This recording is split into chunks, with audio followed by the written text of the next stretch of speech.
Hello दोस्तों, आप सबों का स्वागत है आपके अपने YouTube चैनल स्टडी अड्डा पे। 10th का जो मैथ चल रहा है उधर पॉलिनोमियल चल रहा है। रियल नंबर का वीडियो आपको अपलोड हो चुका है, आप जाके देख सकते हैं। और आज हम स्टार्ट करने जा रहे हैं आपका चैप्टर नंबर 5 जो आपका AP है, अर्थमेटिक प्रोग्रेशन। इसे हिंदी में समानांतर श्रेणियां कही जाती है। ठीक है, इसको हम सीक्वेंस के माध्यम से स्टार्ट करेंगे। आखिर देखते हैं सीक्वेंस होता क्या है। इसके लिए मैंने एक एग्जांपल ले रखा है बोर्ड पे। ये सीढ़ी, आमतौर पे सब जान रहे हैं, इसको लैडर कहा जाता है। सीढ़ी गांव में आप लोग देखे होंगे, बांस का जो सीढ़ी होता है। आप इसमें 4 स्टेप है। स्टेप 1 फर्स्ट स्टेप, ये आपका हो गया सेकेंड स्टेप, ये हो गया थर्ड स्टेप और ये हो गया फोर्थ स्टेप। तो फर्स्ट स्टेप का जो दूरी है ये 5 सेंटीमीटर पे है। ठीक है, और सेकेंड वाला स्टेप जो है तो वो हो गया आपको 10 सेंटीमीटर। ठीक है, और थर्ड स्टेप हो गया आपको 15 सेंटीमीटर के अंदर, और ये हो गया 20 सेंटीमीटर। ठीक है, तो ये चारों स्टेप आप देखे होइएगा सीढ़ी के अंदर जो सारे स्टेप की बीच की दूरी जो होती है वो समान होती है। ठीक है, हम जब देखते हैं तो हमें एक जैसी दिखाई पड़ती है। ठीक है, तो ये जो सीक्वेंस डाटा जो निकल के सामने आया है, इस डाटा को हम राइट डाउन कर रहे हैं। ठीक है, यहाँ पर 5 सेंटीमीटर आया है, 10 आया है, 15 आया है और 20 आया है। ये एक सीक्वेंस के तहत आया है। ठीक है, अभी इसको हम राइट डाउन कर रहे हैं, बाद में इसको देखेंगे। ठीक है, और एक एग्जांपल हम और ले रहे हैं। हमने एक गेंद को क्या किया, एक गेंद को हमने क्या किया, फर्श पे फेंका। फर्श पे फेंकने के बाद क्या होगा, गेंद जंप करेगा। तो ये गेंद को हमने क्या किया है कि 64 सेंटीमीटर की हाइट से फेंका है। तो गेंद गिरा, यहां पे आपका गेंद गिरा, और सेकंड बार जब गेंद उछलता है तो ये अपने इस हाइट के आधे हाइट तक उछलता है। मतलब यहां से फिर गिरा और इस हाइट पर जो गया, तो ये वाला हाइट जो है ये हो गया उसका आधा, 32 सेंटीमीटर। फिर जब गेंद गिरेगा तो अगले बार जब गेंद गिरेगा तो फिर ये अपने 50% पे जाएगा, मतलब इसके आधे पे जाएगा, मतलब 16 सेंटीमीटर पे जाएगा।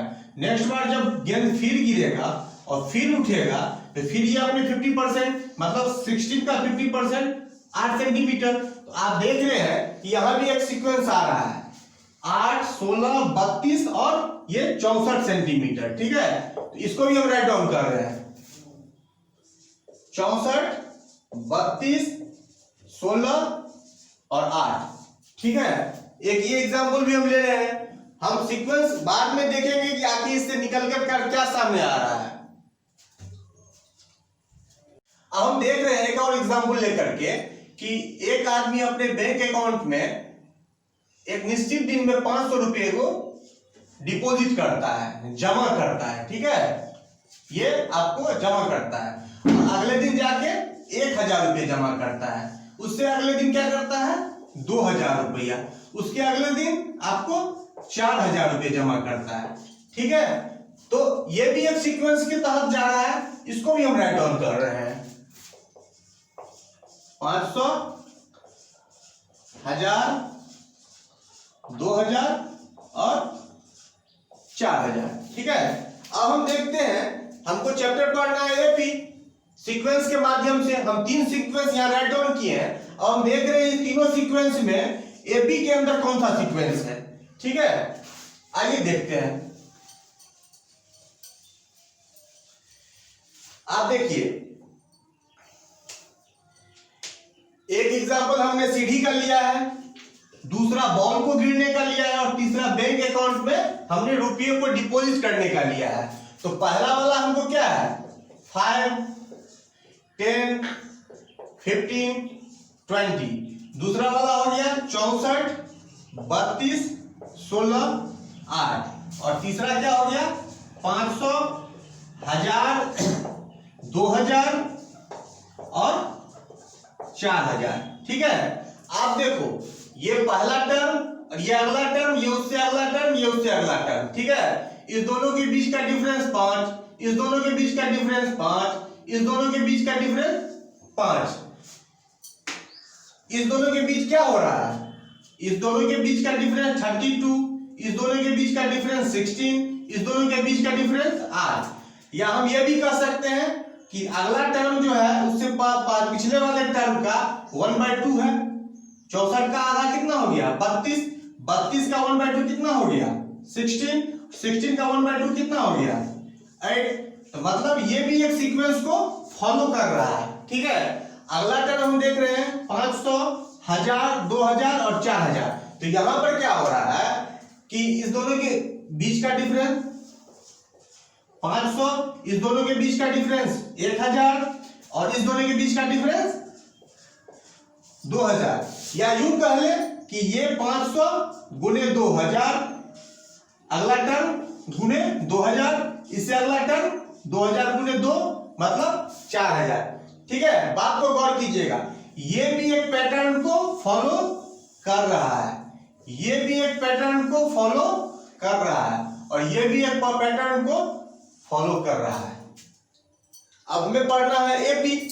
तो एपी में क्या कहा जाता है कि वैसा सीक्वेंस जिसके अगले पद यानी कि नेक्स्ट टर्म और प्रीवियस टर्म के बीच का डिफरेंस हमेशा कांस्टेंट हो, मतलब समान हो। मतलब सीक्वेंस तो ये भी फॉलो कर रहा है, ये भी फॉलो कर रहा है, ये भी फॉलो कर रहा है, बट सारे के सारे टर्म के बीच का डिफरेंस कितना है 5 है। मतलब ये एपी में है, ये एपी में नहीं है, ये एपी में नहीं है। समझ में आया? एपी का बेसिक डिफिनीशन आप ये कह सकते हैं कि सारे पदों के मतलब अगले पद और पिछले पद के बीच की दूरी या डिफरेंस समान होने चाहिए, ठीक है। और एग्जांपल लेके हम देखते हैं। सीक्वेंस के एग्जांपल के बाद हम अब इसके डिफिनीशन को देखते हैं, ठीक है। अरिथमेटिक प्रोग्रेशन के डिफिनीशन को हमने आपको सीक्वेंस के माध्यम से इसके बेसिक को बताया है। देखिए, an arithmetic progression is a sequence of number. देखिए, एक एक वर्ड पर ध्यान दीजिए, ये नंबर का एक सीक्वेंस है। हमने तीनों एग्जांपल में ये देखा कि तीनों जो है सो नंबरों का सीक्वेंस है, ठीक है। But such that the difference, यहां पे देखिए, the difference between consecutive terms, मतलब अगला पद और पिछला पद, अगला टर्म और पिछले टर्म, इज ऑलवेज कांस्टेंट। मतलब कोई term first term, second term, ये आपका थर्ड टर्म हो गया, ये आपका फोर्थ टर्म हो गया। तो सेकेंड टर्म और फर्स्ट टर्म के बीच का जो डिफरेंस होगा और थर्ड टर्म और सेकेंड टर्म के बीच का जो डिफरेंस होगा और थर्ड और फोर्थ के बीच का जो डिफरेंस होगा, इसके बारे में क्या लिखा हुआ है डिफिनीशन के अंदर? ऑलवेज कांस्टेंट, मतलब हमेशा वो कांस्टेंट रहेगा। मतलब अगर ये 5 तो ये भी 5, ये भी 5, ये 3 तो ये सारा भी 3, ये 2 तो इस सारे को भी 2 होना पड़ेगा। अगर 2 नहीं होगा, सीक्वेंस फॉलो करता भी रहेगा, तो वह सीरीज या वह सीक्वेंस आपको एपी नहीं कहलाएगा। इस बात को आप ध्यान रखिए कि सीक्वेंस को फॉलो भी करेगा, बट नेक्स्ट टर्म और प्रीवियस टर्म के बीच का डिफरेंस अगर बदल गया तो वह टर्म एपी नहीं कहलाएगा। इस टर्म को एपी होने के लिए उस सीक्वेंस में जो भी नंबर है उनके अगले टर्म और पिछले टर्म के बीच का डिफरेंस को हमेशा ऑलवेज कांस्टेंट होना ही होगा, ठीक है। क्लियर है?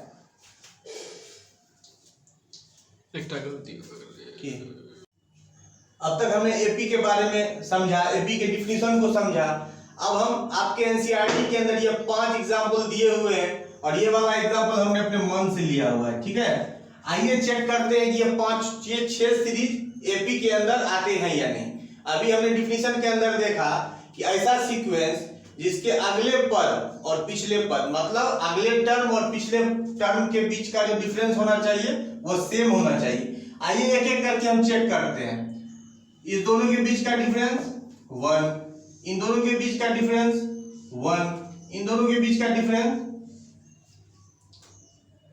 1, मतलब डिफरेंस बराबर हो गया, तो ये एपी में हो गया। ठीक है, कहीं कोई दिक्कत? अगर दिक्कत हो तो आप कमेंट बॉक्स में हमें लिख सकते हैं। ठीक है, आइए इस टर्म में देखते हैं। अगले टर्म और पिछले टर्म के बीच का डिफरेंस -30, इस दोनों के बीच का डिफरेंस -30, इस दोनों के बीच का डिफरेंस, इस दोनों के बीच का डिफरेंस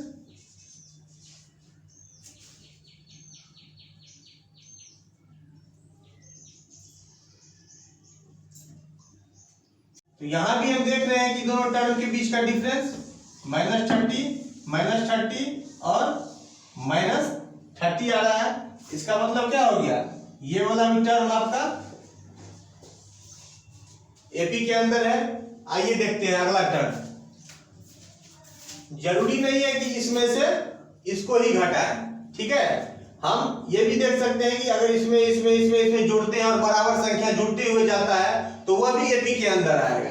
ठीक है, ऐसा जरूरी नहीं है कि इसमें से इसको घटाना है, इसमें से इसको घटाना है। हम ये भी देख सकते हैं कि इसमें जोड़ेंगे तो इतना आएगा, इसमें कुछ ऐसा ही जोड़ेंगे जो इतना आएगा। मतलब कि समान संख्या जोड़ने से अगर अगला टर्म आ रहा है तो वो भी सीक्वेंस आपका एपी कहलाएगा। देखिए -3 में अगर हम +1 जोड़ते हैं तो क्या आएगा, -2 आएगा। -2 के अंदर +1 जोड़ते हैं तो क्या आएगा, -1 आएगा। -1 के अंदर +1 करते हैं तो क्या आएगा, 0 आएगा। मतलब सारे टर्म के बीच का जो डिफरेंस जो है सो इक्वल हो गया। तो इक्वल हो गया तो ये भी आपका एपी हो गया। ठीक है, इस टर्म के अंदर देखिए यहां पे सारा टर्म आपको एक ही साथ दिख रहा है, 3 3 3 और 3। तो इन सबों के बीच का डिफरेंस कितना हो गया, 3 - 3 करेंगे तो 0। तो इसके बीच का भी डिफरेंस 0, इसके बीच का भी डिफरेंस 0, इसके बीच का भी डिफरेंस 0। मतलब डिफरेंस सेम आ रहा है तो हम इसको भी एपी कहेंगे। ये नहीं भूलना है कि अगर टर्म सारा सेम है तो इसको आप एपी के अंदर नहीं रखेंगे। ठीक है, अगला आके देखिए, यहाँ पे -1.0 मतलब 1 है। इसके अंदर क्या किए, 0.5 ऐड हो रहा है, फिर 1.5, इसके अंदर भी 0.5 ऐड हो रहा है। फिर यहाँ पे आके देखिए, यहाँ भी 0.5 -0.5 ऐड हो रहा है। मतलब सारे का डिफरेंस -0.5 आ रहा है। तो ये भी ग्रुप आपका, ये भी सीक्वेंस आपका एपी के अंदर आ जाएगा।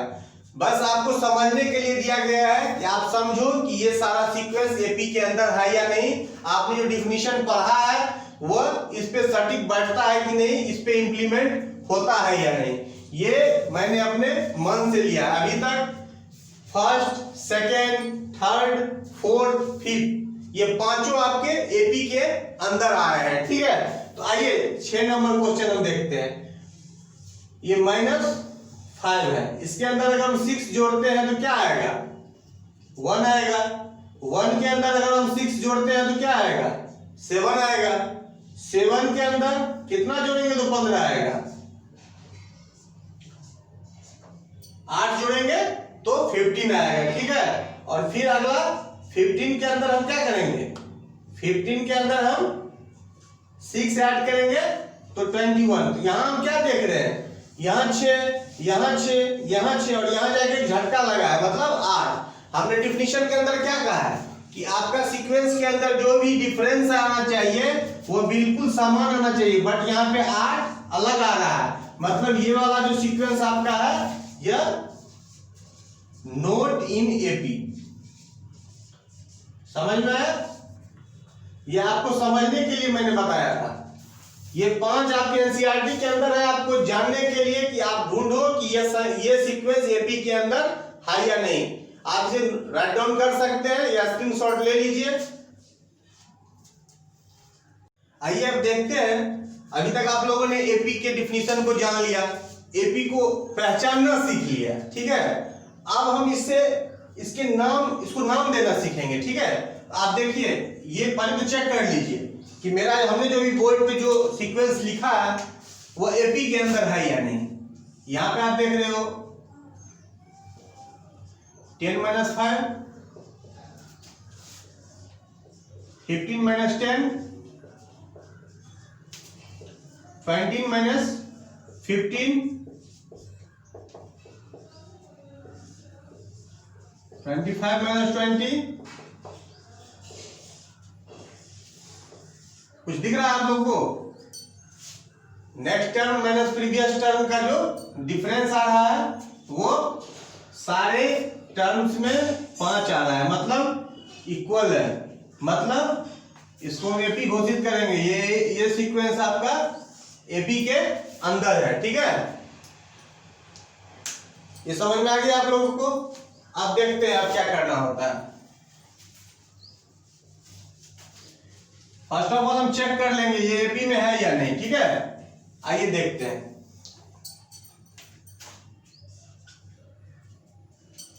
आप देखो इधर ये सीक्वेंस में ये एक टर्म है, ये एक टर्म है, ये एक टर्म है, ये एक टर्म है और ये एक टर्म है। हर टर्म पिछले टर्म का अगला टर्म है। तो ये पहला टर्म है जिसको हम A1 से डिनोट करेंगे। ये सेकंड टर्म है तो इसको A2 से डिनोट करेंगे। ये तीसरा है तो A3 से, ये A4 से, ये A5 से, ठीक है। मतलब A से हम इसके टर्म को डिनोट करते हैं और 1 2 3 4 नेचुरल नंबर से हम लिखते चले जाते हैं, ठीक है। अच्छा एक बात और, अगले टर्म और पिछले टर्म का डिफरेंस कितना है? A2 माइनस A1 कितना है यहाँ पे? अभी मैंने निकाला था 10 माइनस 5 इक्वल टू 5। मतलब ये डिफरेंस है और सारे टर्म के बीच का ये डिफरेंस है, ठीक है। इसके बीच का भी डिफरेंस 5 है, इसके बीच का भी डिफरेंस 5 है, इसके बीच का भी डिफरेंस 5 है और इसके बीच का भी डिफरेंस 5 है। मतलब डिफरेंस कॉमन है, इसीलिए इस डिफरेंस को हम कहते हैं कॉमन डिफरेंस, ठीक है। इस डिफरेंस को कहा जाता है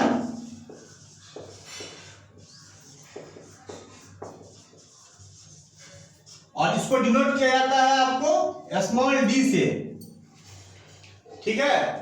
इसको डिनोट कर किया जाता है आपको स्मॉल डी से और टर्म को डिनोट किया जाएगा A1 A2 A3 A4 A5, ठीक है।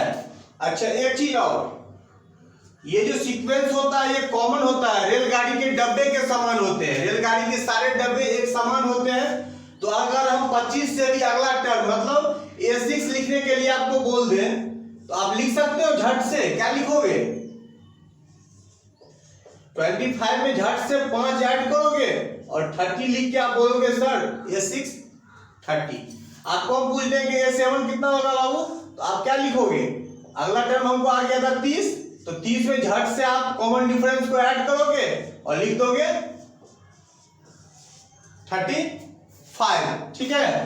तो इसी तरह से हम इसको इस रेलगाड़ी को आगे बढ़ा सकते हैं, इसको हम nth टर्म तक ले जा सकते हैं। तो nth टर्म को रिप्रेजेंट किससे करेंगे? an से। nth टर्म को रिप्रेजेंट करेंगे an से, ठीक है। अगर आपको टर्म दे दिया रहे, कॉमन डिफरेंस दे दिया रहे, अगला टर्म पूछे तो झट से आपका जो टर्म होगा उसमें कॉमन डिफरेंस को ऐड करेंगे और नेक्स्ट टर्म आपको झट से मिल जाएगा, ठीक है। पहले आप समझिए, बाद में मैं सारे फॉर्मूले को बोर्ड पे लिख दूंगा, ठीक है। अगर आप suppose that as for example आपको दे दिया जाए जो किसी एपी का A4 जो है, मान लीजिए इसी एपी का A4 हो गया आपको 20, कॉमन डिफरेंस दे दिया आपको 5 और आपसे पूछ लिया A5 कितना होगा बाबू, तो आप क्या करोगे? A4 है और अगला ही टर्म पूछ रहा है तो उसमें हम क्या करेंगे? 20 प्लस D करेंगे। तो D कितना है आपका? 5 है, तो आप आंसर लिखोगे 25 आंसर। यहां तक आप लोग का क्लियर हो गया होगा आई थिंक। आइए अब हम देखते हैं कि इस सीक्वेंस के अंदर आपका ये A1 टर्म है, ये A2 टर्म है, ये A3 टर्म है, ये A4 टर्म है और ये A5 टर्म है। अभी ने आपको मैंने बताया कि first term equal to A1 common difference equal to D। तो इस सीक्वेंस के अंदर हम देखेंगे कि आपको कि फर्स्ट टर्म आपका क्या है, A1 आपका है आपको 6 और D आपका कितना है, D हो गया अगला टर्म माइनस पिछला टर्म, कितना निकल के आया 3 निकल के आया D। फर्स्ट टर्म हो गया 6। अब आपको अगर फर्स्ट टर्म दिया रहेगा और कॉमन डिफरेंस दिया रहेगा और सीरीज नहीं भी दिया रहेगा तो हम सीरीज कैसे तैयार करेंगे। पहला टर्म हम क्या लिखेंगे, A1 इक्वल टू 6, ठीक है। अगला टर्म गौर से देखिएगा, बहुत इजी है, बहुत ही सबको समझ में आएगा। 6 प्लस 3 इक्वल टू 9 आ गया। उससे अगला टर्म हम कैसे लिखेंगे, A3 equal to 6 plus 3 equal to 12 आ गया। A4 कैसे लिखेंगे, 6 प्लस 3 इक्वल टू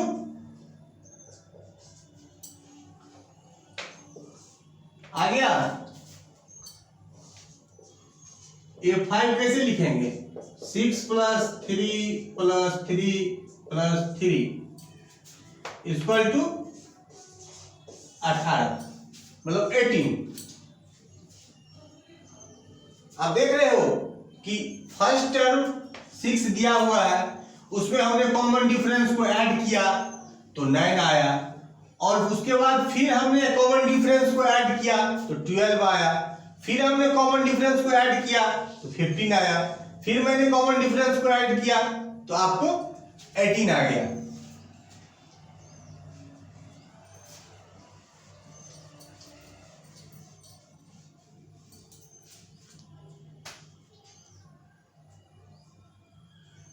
आपने देखा A1 6 है, D 3 निकल के आया तो second term first term plus D equal to 9, मतलब ये आपका सेकेंड टर्म आ गया था।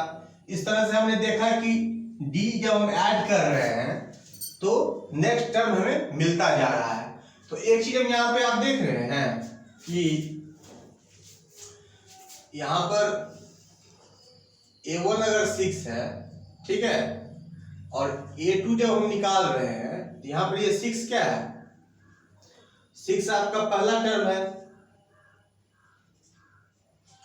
और प्लस D किए तो आपको नेक्स्ट टर्म निकल के आ गया। जब हम A3 करते हैं,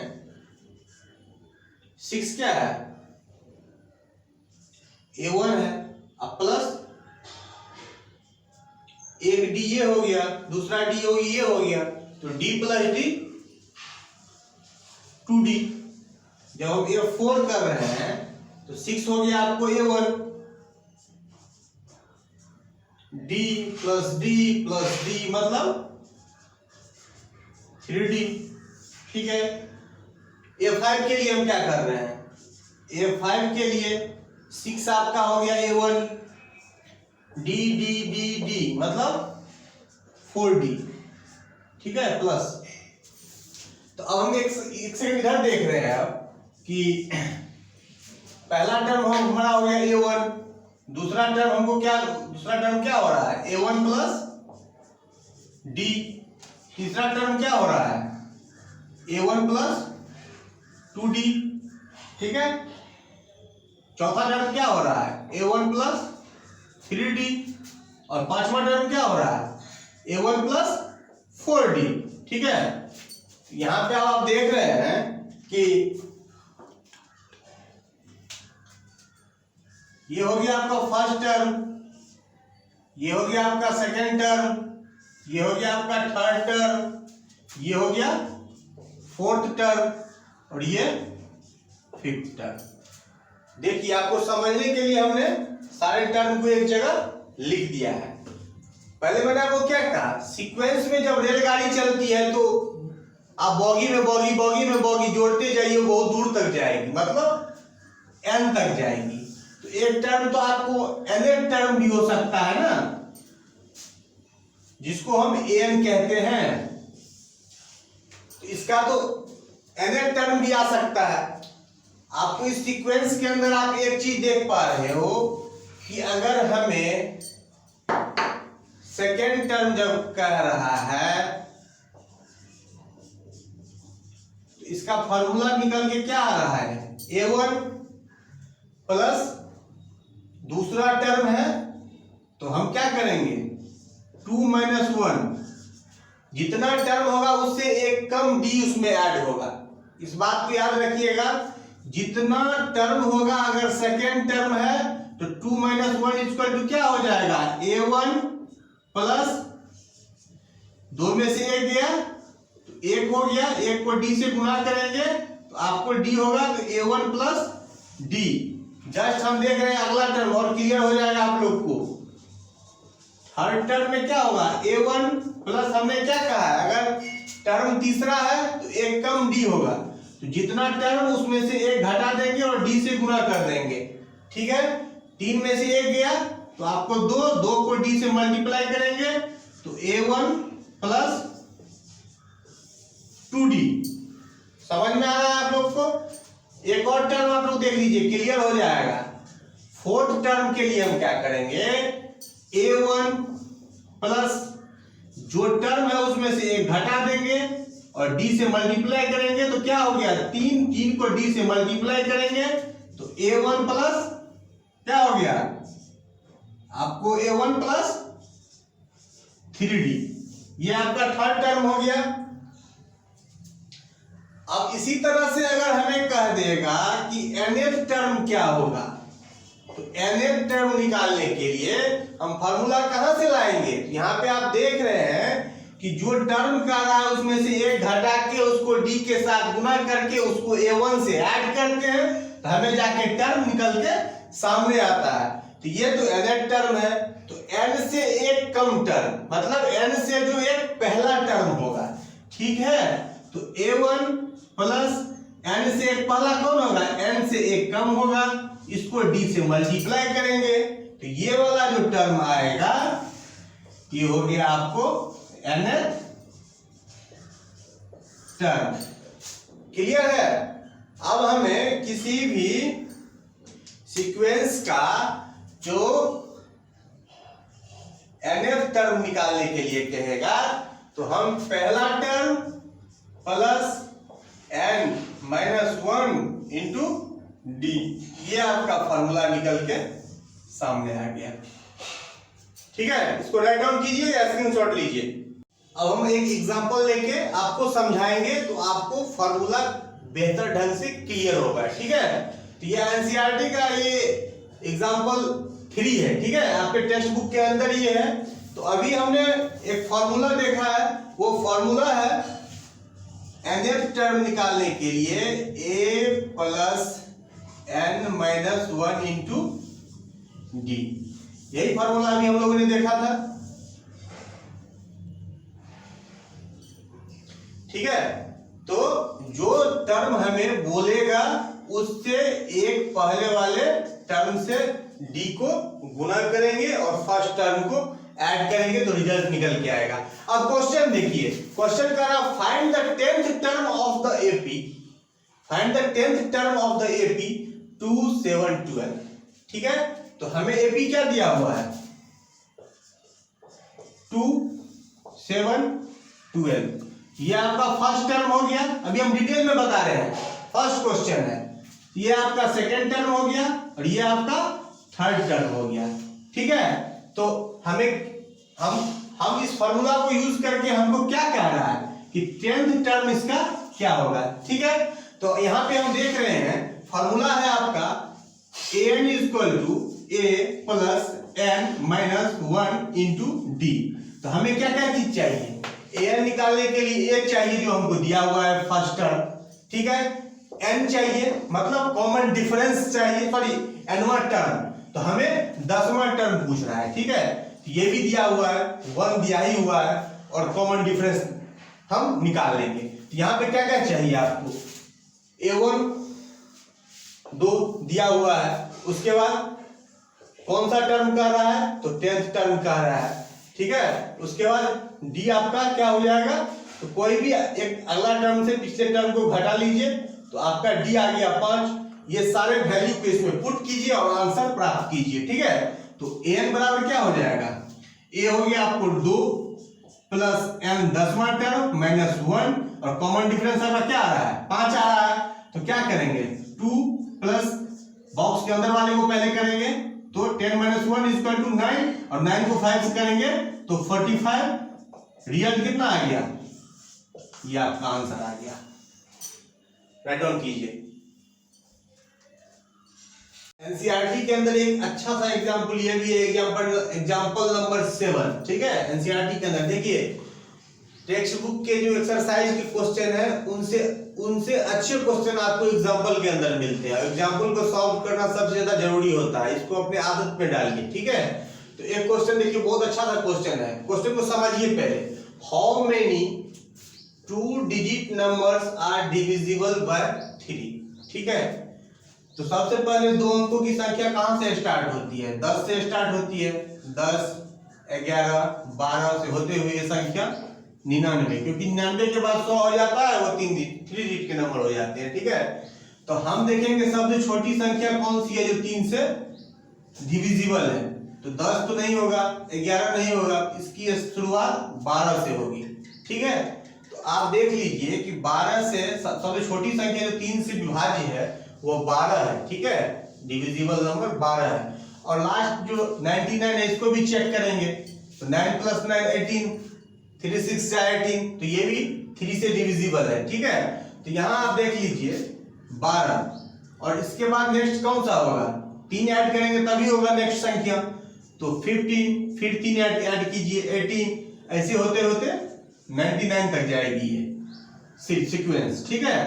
अब आप इस सीक्वेंस के अंदर देख लीजिए कि आपको फार्मूला भी वही चलेगा, an equal to a plus n minus 1 into D, इसको याद कर लीजिए, ठीक है। कॉन्सेप्ट के साथ याद रखिए। इस फॉर्मूला को बताने के लिए हमने 1 घंटे का क्लास लिया है, आपको बताया है कि फॉर्मूला कहां से निकल के आया है, कैसे ये फॉर्मूला का जन्म हुआ है, ठीक है। तो ये क्वेश्चन कर रहा है how many 2 digit number are divisible by 3। तो यहां पर हमको फर्स्ट टर्म a1 कितना है 12, अच्छा कॉमन डिफरेंस कितना हो गया 15 माइनस 12 3, कोई भी एक टर्म उठाइए और अगले वाले टर्म से पिछले टर्म को घटाइए, आपको d निकल के सामने आ गया। हमको यहाँ पर a मिल गया है, यहाँ पे d मिल गया है, और लास्ट टर्म कितना दिख रहा है जो 3 से डिविजिबल नंबर लास्ट जो है, सो an कितना हो गया आपको, an हो गया 99। तो अब हमको इसमें अननोन क्वांटिटी कौन सा दिख रहा है, ये दिख रहा है n। तो सारा चीज हमको मिल गया, तो एक चीज तो हम एक इक्वेशन फाइंड कर ही लेंगे।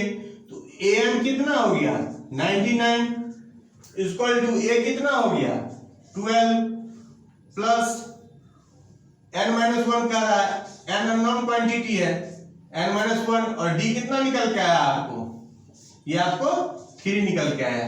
चलिए इक्वेशन को सॉल्व करते हैं। 99 equal to 12 plus 3n minus 3, ठीक है। इसमें वेरिएबल है, ये दोनों कांस्टेंट है। 99 इक्वल टू 9 प्लस 3n, ठीक है। अब देखिए ये प्लस है, इस साइड आएगा तो माइनस हो जाएगा, तो 90 equal to 3n, n equal to 90 बटे 3 काट के 30 नंबर ऐसे है जो 3 से 30 नंबर ऐसे 2 डिजिट वाले हैं जो 3 से पूरे पूरे डिविजिबल है, ठीक है। बहुत अच्छा क्वेश्चन है, इसको राइट डाउन कीजिए या स्क्रीनशॉट ले लीजिए।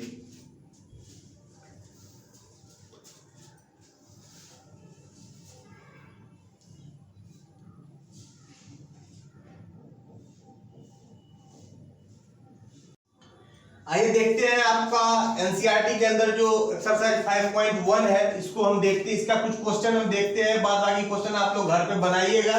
किसी तरह का दिक्कत हो तो क्वेश्चन को मेंशन करके आप लोग हमें कमेंट कर सकते हैं, हम उस क्वेश्चन को डिस्कस करके आपके लिए वीडियो प्रोवाइड करेंगे, ठीक है। तो फर्स्ट क्वेश्चन यहाँ पे आपका है एक्सरसाइज 5.1 के अंदर। फर्स्ट क्वेश्चन है आपका, the taxi fare after each kilometre when the fair is 15 for the first kilometre. मतलब एक टैक्सी का जो फेयर है, सो फर्स्ट किलोमीटर के लिए आपका 15 रुपीज है, ठीक है। 15 रुपया ये फर्स्ट किलोमीटर।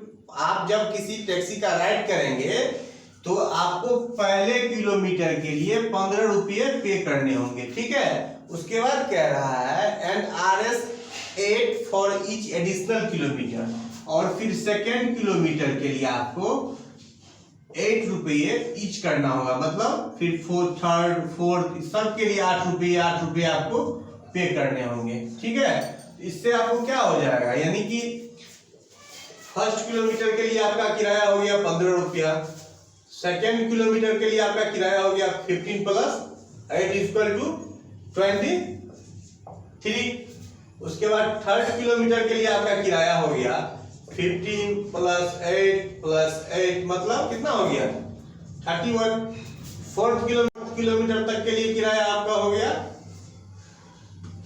एडिशनल 8 रुपीज, तो मान कितना हो गया 39।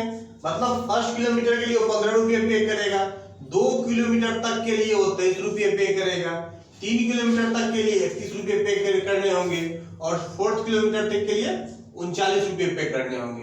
तो इससे निकल के क्या समझाना चाह रहा है इस क्वेश्चन में, इससे निकल करके एक डाटा सामने आ रहा है 15, 23, 31, 39, ठीक है। यहाँ ये फर्स्ट किलोमीटर तक के लिए, ये सेकेंड, ये थर्ड, ये फोर्थ।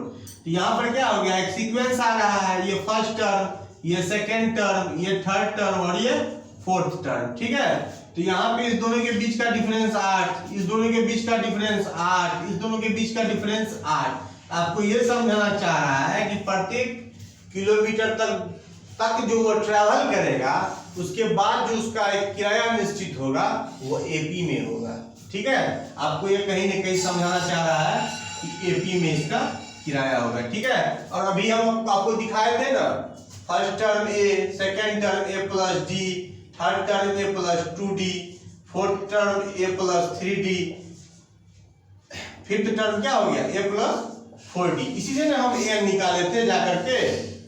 तो जस्ट यही चीज आपको इस क्वेश्चन के माध्यम से आपको समझाना चाह रहा है, ठीक है। समझ में आ गया, नोट कीजिए। 5.1 का सेकेंड क्वेश्चन आप लोग देखिए। इसमें क्या कह रहा है कि आपको A फर्स्ट टर्म आपका 10 दिया हुआ है, D आपका 10 दिया हुआ है, कॉमन डिफरेंस। तो आपको इसमें क्या कह रहा है कि तो इसका आपको AP का सीक्वेंस तैयार करना है। 10 हो गया, कॉमन डिफरेंस 10, तो 20 हो गया, 30 हो गया, 40 हो गया। क्लियर है, चलिए आगे बढ़ते हैं। सब क्वेश्चन बना लीजिएगा। क्वेश्चन नंबर 3 का है for the following APs right the first term and the common difference. आपको AP दिया हुआ है, मान लीजिए सीक्वेंस 3 दिया हुआ है, 1 दिया हुआ है, -1 दिया हुआ है, -3 दिया हुआ है, ठीक है। तो आपको क्या कह रहा है, इसमें कह रहा है कि आपको फर्स्ट टर्म लिखना है। तो फर्स्ट टर्म क्या हो गया, फर्स्ट टर्म 3 हो गया, कॉमन डिफरेंस, इसमें से इसको घटा दीजिए, क्या हो गया -2 हो गया, तो हो गया। क्लियर है, चलिए नेक्स्ट क्वेश्चन। क्वेश्चन नंबर 4, इसमें क्या कह रहा है कि बहुत सारा सीक्वेंस आपको दिया हुआ है, उस सीक्वेंस में आपको चेक करना, पहले आपको चेक करना है कि वो AP में है कि नहीं। जब AP में होगा तो कॉमन डिफरेंस सेम होगा, और कॉमन डिफरेंस सेम होगा तो नेक्स्ट 3 टर्म लिखना है, वो भी आसान है। D निकल गया, लास्ट वाला जो टर्म है उसमें D को ऐड करते जाइए, आपको नेक्स्ट 3 टर्म निकल के आ जाएगा। आपका 5.1 कंप्लीट हो गया। और जो भी क्वेश्चन है आप उसको बनाइएगा। किसी तरह का दिक्कत होगा, क्वेश्चन नंबर मेंशन करके आप कमेंट बॉक्स में उस चीज को लिखिए, हम आपके आपके प्रॉब्लम का सॉल्यूशन कमेंट बॉक्स में डालेंगे या आपको उसका वीडियो अवेलेबल कराएंगे। अगर मेरा ये वीडियो आप लोगों को अच्छा लगा तो लाइक कीजिएगा, अपने दोस्तों तक पहुंचाने के लिए इसको शेयर कीजिएगा। कोई प्रॉब्लम हो, कोई सुझाव हो तो आप हमें कमेंट कर सकते हैं। जिन्होंने अभी तक मेरे चैनल को सब्सक्राइब नहीं किया है वो जाकर पहले जल्द से जल्द सब्सक्राइब कीजिए। Thank you.